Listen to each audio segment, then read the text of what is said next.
به سوز عاشقی، همون که قلب من به خاطرش شکست. میگفت که عشقمون شده همش هوس، نمیدونم چرا یه ها چشاشو بست.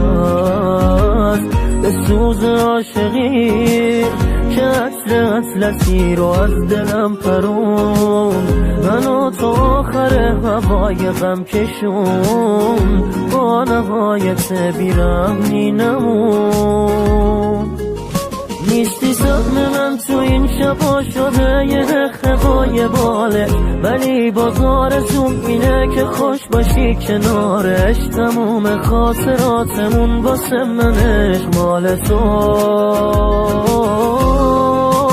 این روزا دلم همش هوای گریه داره، با چه خیس شدن ازش دونه دونه عکسای تو. به سوز عاشقی که سپرد منو به یاد تو.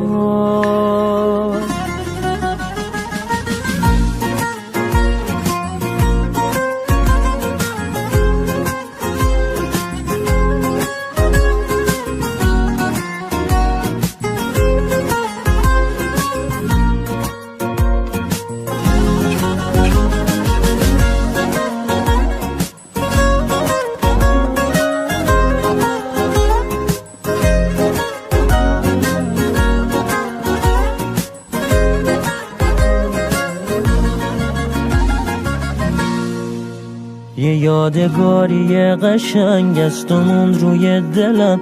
ممنونم از این که رفتی و غمت شد حاصلم. نمیره زنگ خنده ها تو این اتاق بی صدا از سرم.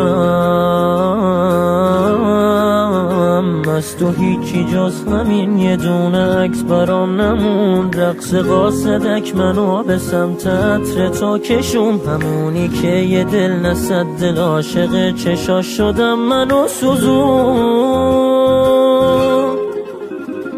به سوز عاشقی، همون که قلب من به خاطرش شکست. میگفت که عشقمون شده همش هوس، نمیدونم چرا یه ها چشاشو بست.